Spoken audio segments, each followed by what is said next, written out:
시간 복음을 전하는 아름다운 발, 이 말씀으로 은혜를 나누고자 하겠습니다.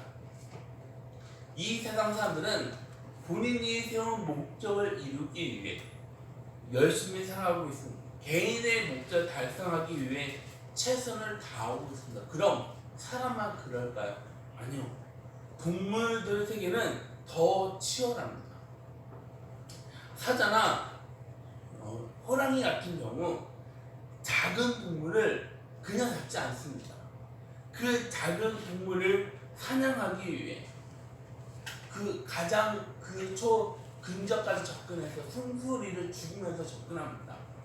바닥에 납작 엎드려서 조심스럽게 접근하다가 이때다 싶으면 전력을 다해서 질주하는 모습을 보게 됩니다. 그렇게 목표를 향해 주먹에 뛰어가서 사슴이나 그 작은 동물의 숨을 끌어놓습니다. 그리고 바로 목을 물습니다. 그러나 사자만 그렇게 하는 게 아닙니다. 호랑이만 그렇게 하는 것이 아니라 육식 동물들이 왜 그렇게 합니까? 살아가기 위해, 생존을 위해서. 그런데 사람들은 이제 다릅니다. 사람은 단순하게 생존을 넘어 다른 것을 위해서 살아가고 있습니다. 사람들 가운데 쾌락에 열정을 쏟는 사람들도 있지만 사업에 열정을 쏟는 사람들도 있습니다. 자녀 교육에 열정을 쏟는 사람도 있습니다. 이 세상에서 인정하는 것에 열정을 쏟는 사람들이 있습니다. 그런 것처럼 사람들이 열정을 쏟는 방향은 다 제각각입니다. 지금 여러분은 여러분의 열정을 어디에 쏟고 계십니까? 여러분은 뭘 위해서 열심히 살아가고 계십니까? 여러분의 발은 어디로 향해 있습니까? 우리 발은 몇 개입니까? 여러분, 우리 발은 몇 개예요? 두 개죠. 두 개입니다. 두 개가 정상입니다. 세 개는 안 됩니다. 우리가 같은 발을 가지고 있지만 우리 발이 향하고 있는 곳은 너무나도 다릅니다. 어떤 사람들은 발이 어디로 향하냐면 죄와 쾌락으로, 그리고 도박장으로 향합니다. 클럽에서 몸을 막 움직이는데 사용하기도 합니다. 이런 사람들 하나님 앞에서 너무나도 부끄러우면서 수치스러운 그런 발이지 않습니까? 그런데 다른 발은 본인의 시간을 쪼개면서 물질로 희생합니다. 본인의 모든 에너지를 쏟아 부으면서 한 영혼을 구원하기 위해 부지런히 움직입니다.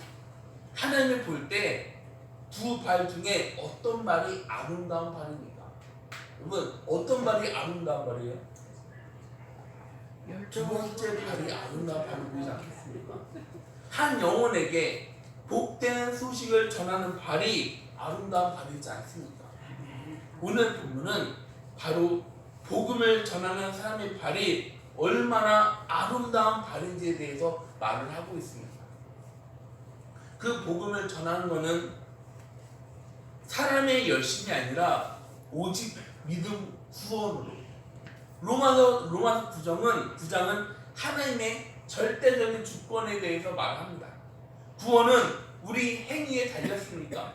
여러분, 제가 한번 물어보겠습니다. 구원은 우리 노력으로 이루어집니까? 아니요. 아닙니다. 그럼 우리 행위로 이루어집니까? 아닙니다. 우리는 죄인입니다. 그럼 죄인한테 나오는 건 뭐예요? 죄죠. 죄밖에 없습니다. 전적인 구원은 전적인 하나님의 주권이면서 긍휼하심이라는 것입니다.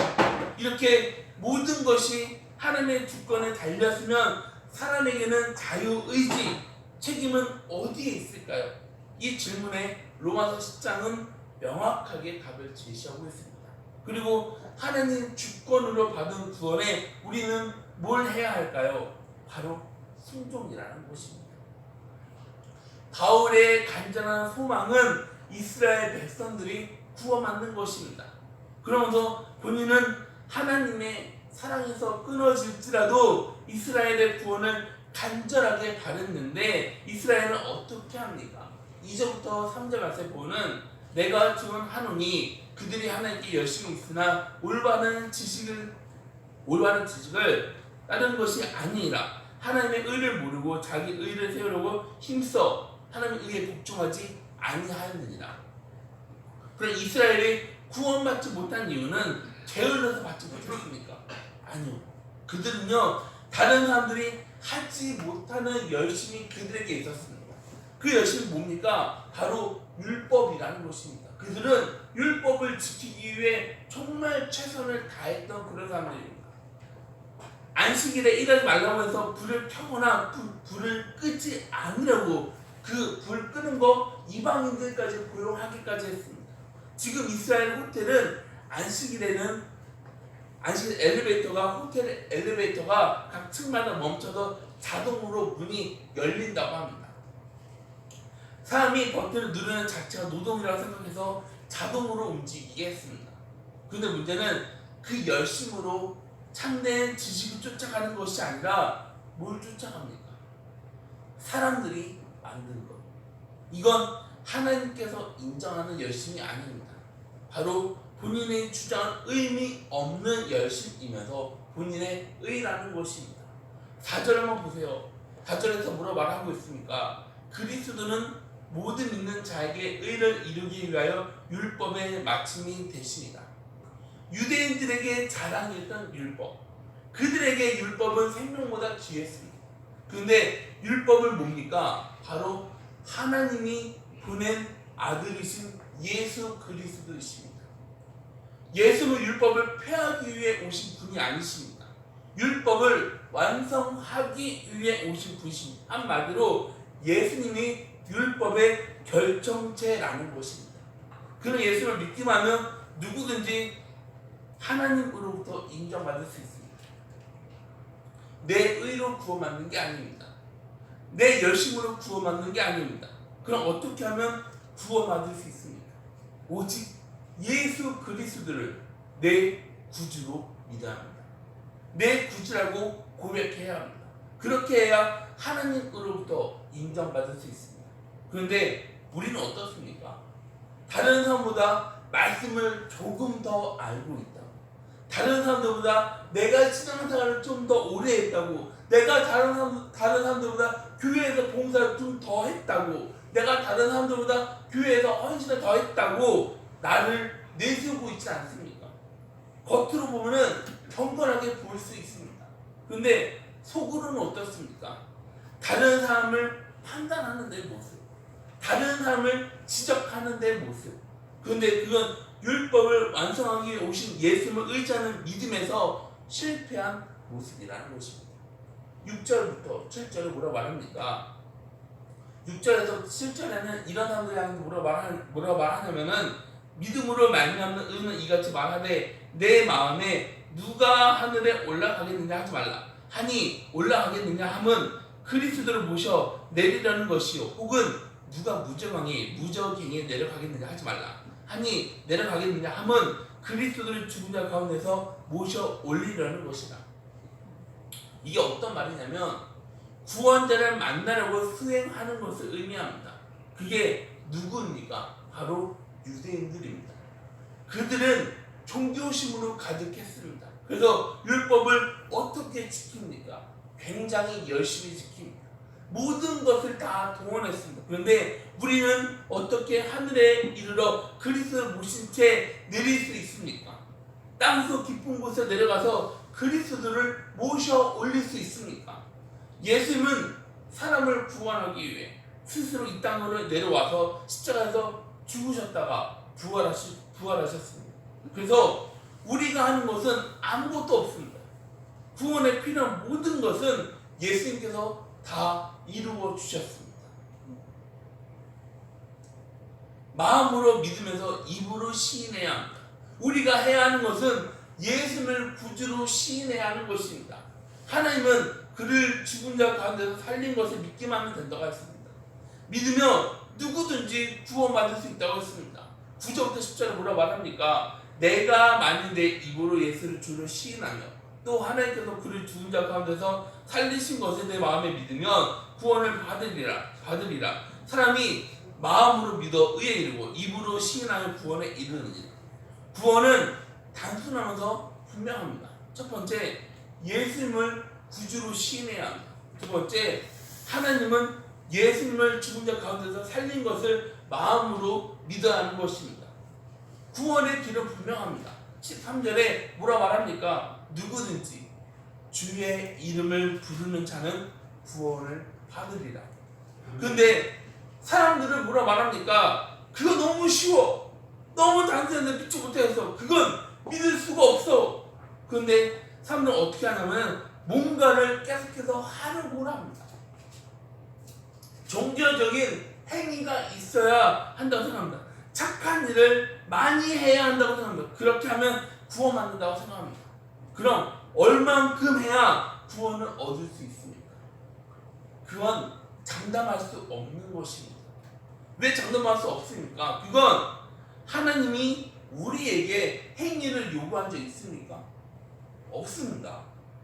그럼 하나님이 우리한테 요구하는 건 뭡니까? 바로 하나님이 보낸 예수 그리스도를 믿고 그분을 우리에게 영접해야 하는 것입니다. 그리고 우리 안에 있는 죄를 고백하면서 회개를 해야 하는 것입니다. 하나님은 우리 외모가 아니라 우리 중심, 우리 마음을 보십니다. 거울을 보면서 내 얼굴 정말 장난 아닌데, 여러분 그 거울 한번 보면서 그렇게 생각하셨던 적 있지 않습니까? 한 번도 없습니까? 있습니다. 없어요. 한 번도 없어요. 네. 네. 저는 제 얼굴 보면 깜짝깜짝 놀랄 때가 있습니다. 왜요? 네? 왜? 너무 이렇게 좀 덩치가 돼 있어가지고 깜짝 놀랄 때가 있습니다. 근데 이 예수님은, 하나님은요, 우리 얼굴이 아니라 우리 중심을 보십니다. 우리 마음이 누구에게로 쏠려 있냐, 그걸 보십니다. 그래서 우리는 과거가 부끄럽고 수치스러운 삶을 살았습니다. 그래서 뭘 해야 합니까? 예수님을 구주로 영접하고 우리가 죄 있는 것을 인정해야 하는 것입니다. 그렇게 해야 의를 이룰 수 있습니다. 이 의는 우리 행위로 얻는 게 아닙니다. 그럼요, 오직 예수 그리스도 십자가 보혈로 이루어지는 하나님의 의입니다. 그래서 9절에서 뭐라 말합니까? 내가 만일 내 입으로 예수를 주를 시인하며 또 하나님께서 그를 죽은 자 가운데서 살리신 것을 내 마음에 믿으면 구원을 받으리라. 그럼 시인을 왜 해야 할까요? 어떤 사람은 마음으로 믿어 예배에 나는 마음으로 이미 믿고 있어서 예배에 참석할 필요 없어. 그러면서 나는 항상 하나님을 사랑해서 기도할 필요가 없어. 그래서 신앙 고백이나 찬송을 부를 필요가 없다고 말합니다. 그런데 예수님은 제자들한테 물어보는 게 뭡니까? 예수님이 제자들한테 물어보는 게 뭐예요? 마태복음 16장 15절에 너희는 나를 누구라 하느냐? 그때 베드로가 뭐라 말합니까? 주는 그리스도시요 살아계신 하나님의 아들이십니다. 예수님은 베드로의 고백을 듣고 기뻐하면서 축복하십니다. 그리고 고백 위에 교회를 세우면서 너에게 천국 열쇠를 주겠다고 약속까지 하지 않으셨습니다. 그래서 예수님을 구주로 시인하고 그리스도라고 고백하는 것은 천국 문을 활짝 열고 영원한 세계, 구원의 세계로 들어가는 열쇠를 얻게 되는 것입니다. 1999년 4월 20일 미국에서 있는 한 고등학교 2명의 학생이 총을 난사하면서 무차별적으로 학생들을 공격했습니다. 이 두 사람은 사탄을 숭배하던 학생들이었습니다. 이 두 학생은 학교 학생들 머리에 총을 겨누면서 뭐라 말했냐면 너 예수를 믿냐? 그랬는데 학생들은 죽기 싫어서 살기 위해서 믿지 않는다고 말했습니다. 그런데 캐시 버너에게는 총을 겨누면 너 예수 믿냐? 그래서 캐시는 주저하지 않고 뭐라고 했냐면 Yes, I believe God. 그래서 이 두 학생은 아니야, 예수는 없어. 그러면서 다시 물었습니다. 너 예수 믿냐? 그런데 이번에는 캐시는 변함없이 Yes, I believe God. I obey to God. 그럼 그 학생들이 뭐라고 말하면 그럼 너가 믿는 예수 곁에서 너 보여줄게 하면서 그녀 머리에 총을 쏴버렸습니다. 캐시는 바로 그 자리에서 눈을 감았습니다.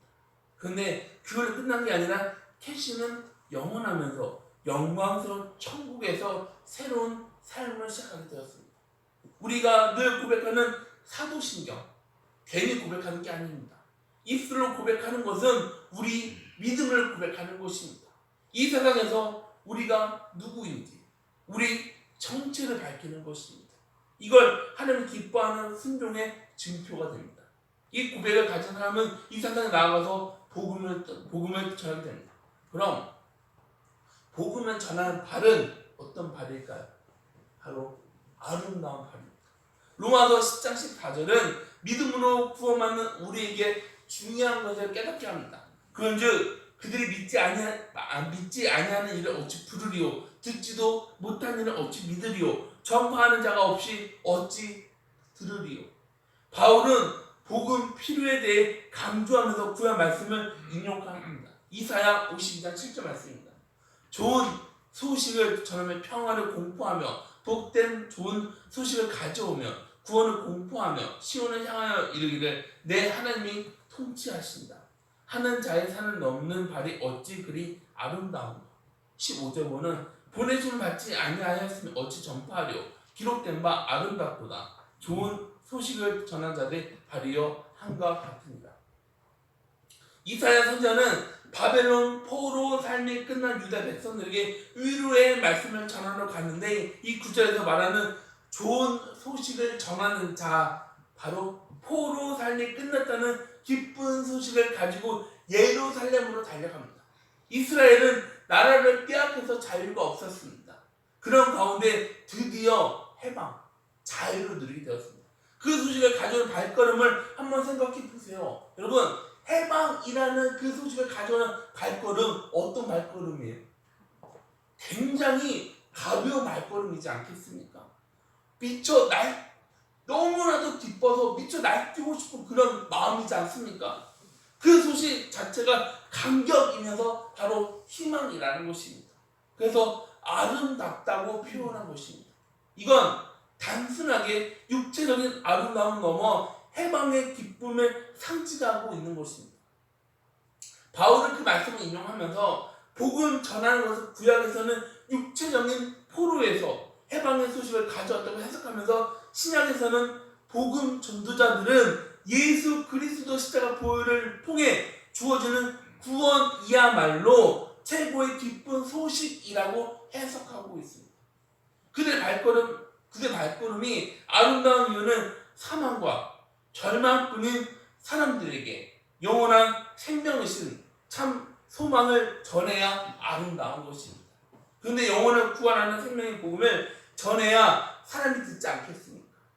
들어야 믿지 않겠습니까? 들어야 주님의 이름을 부를 수 있지 않습니까? 그래서 복음 전하는 사람은 너무나도 소중한 사람이라는 것입니다. 열왕기하 7장 3절부터 16절 보면 이스라엘은 아람 군대 포위로 기근에 시달렸다고 나옵니다. 사람들은 비둘기에 똥을 싼 거 그를 비싼 값에 구매했습니다.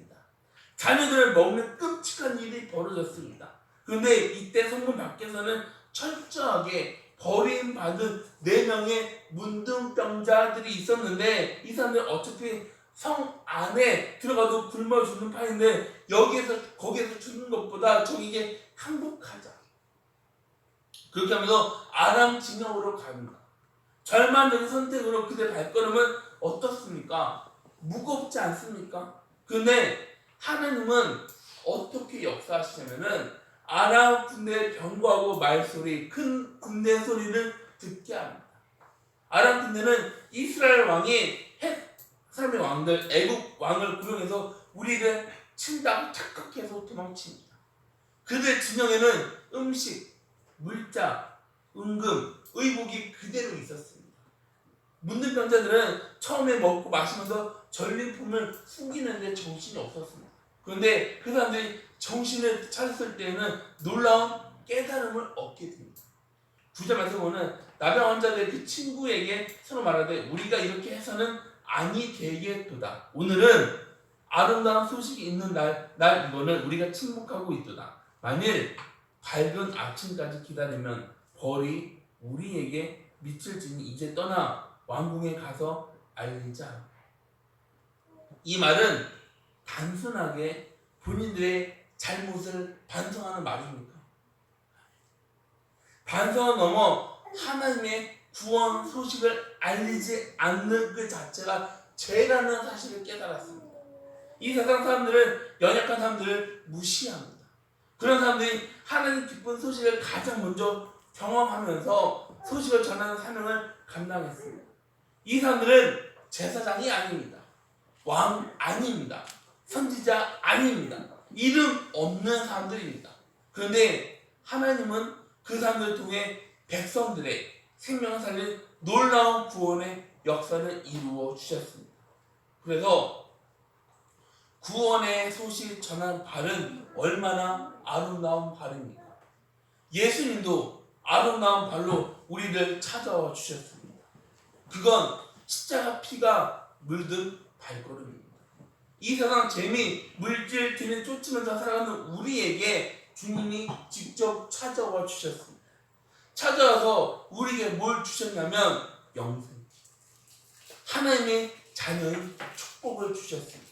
그 전까지 우리는 어떤 길로 걸어가야 할지 방황했습니다. 망설였습니다. 제 사랑과 죽음을 향했던 바로 우리이지 않습니까?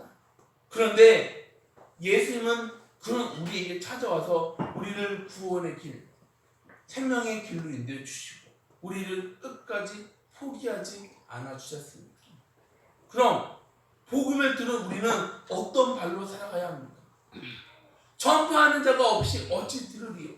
이 말씀은 복음을 왜 전해야 하는지 그에 대해서 말하고 있습니다. 누군가의 아름다운 발걸음으로 우리는 생명의 복음을 들었습니다. 생명의 복음을 듣고 주를 구주로 영접해서 구원받은 게 아닙니까? 그런데 우리 옆에 있는 가족들, 친구들, 주변 사람들은 여전히 죄와 절망에서 방황하고 있는 사람들이 얼마나 많이 있습니까? 하나님이 우리를 통해 그 사람들에게 복음 전해주는 것을 원하십니다. 거창하지 않아도 됩니다. 지금 우리 삶의 자리에서 우리가 만나는 사람들에게 예수 그리스도를 전해야 합니다. 그들에게 주님의 복음을 전하면서 발걸음을 내디디면서 나아가시기 바랍니다. 지금은 발이 아니라 손으로 카톡을, 메신저를 보내는 그런 시대입니다. 우리는 카톡이나 메신저로 말씀을 보낼 수 있습니다. 누군가에게 복음을 향한 아름다운 발걸음이 될 수 있습니다. 예를 한번 좀 들어볼까요? 힘들어하는 친구에게 많이 힘들지, 너 정말 많이 힘들겠다, 어떻게 살아갈 수 있어, 어떻게 견뎠어, 그게 아니라 예수님은 너를 포기하지 않는다. 예수님은 너를 끝까지 사랑하신다. 그 사랑의 메시지, 그리고 우리 삶이 바로 주님의 복음을 전하는 도구가 되는 것입니다. 사람들은 믿는 사람들의 모습을 봅니다. 예를 들자면 우리 모습이 개떡 같습니다. 여러분, 우리 모습이 개떡 같아요. 그럼 사람들은 개떡 같은 우리 모습을 보고 뭐라고 생각할까요? 개떡 같다. 근데 우리 모습이 개떡 같지가 않아요. 그러면 사람들 우리 모습을 보고 뭐라 말하겠습니까? 개떡 같지 않다. 여러분, 예수 믿으면 다 저렇게 되는구나, 그렇게 생각하지 않을까요? 그래서 여러분, 복음을 전하려면 한 번 더 주님을 묵상하고 주님을 생각한 다음에 전해야 하는 것입니다. 그렇게 해서 복음을 전하면 복음의 씨앗을 뿌리면 아름다운 발걸음이 될 수 있습니다. 우리 성도 여러분, 구원은 우리 행위로 얻어지는 게 아닙니다. 구원은 우리 노력으로 얻어지는 것도 아닙니다. 구원은 오직 예수 그리스도를 믿을 때, 주님을 우리 구주로 고백할 때 우리에게 주어지는 선물입니다. 그래서 복음은 끝까지 전해야 하는 것입니다. 누군가의 발걸음으로 여러분은 복음을 들었습니다. 이제 여러분의 발걸음은 복음을 전하는 발걸음이 되어야 합니다. 여러분의 발은 어디로 향해 있습니까? 여전히 이 세상의 죄와 쾌락을 쫓아가고 있습니까? 이 시간 주님은 우리 발에 생명의 복음을 전하면서 아름다운 발이 되기를 원하십니다. 우리는 주님의 마음을 품고 발걸음을 옮겨 보시기 바랍니다. 그럼 여러분의 발이 닿는 곳마다 예수 그리스도 복음은 전해지게 됩니다. 그 발걸음을 통해 수많은 영혼들이 주님에게 돌아오는 놀라운 역사를 경험하게 될 줄 믿으시기 바랍니다. 오늘 우리 발걸음은 어디로 향해 있습니까? 이 세상으로 향해 있습니까? 아니면 주님을 위해 사용되어지는 발입니다. 우리 발은 이 세상이 아니라 주님을 위해 사용되어지는 저와 여러분의 귀한 발걸음들이 다 되시기를 주님의 이름으로 소망합니다. 아멘. 다 같이 기도하시겠습니다.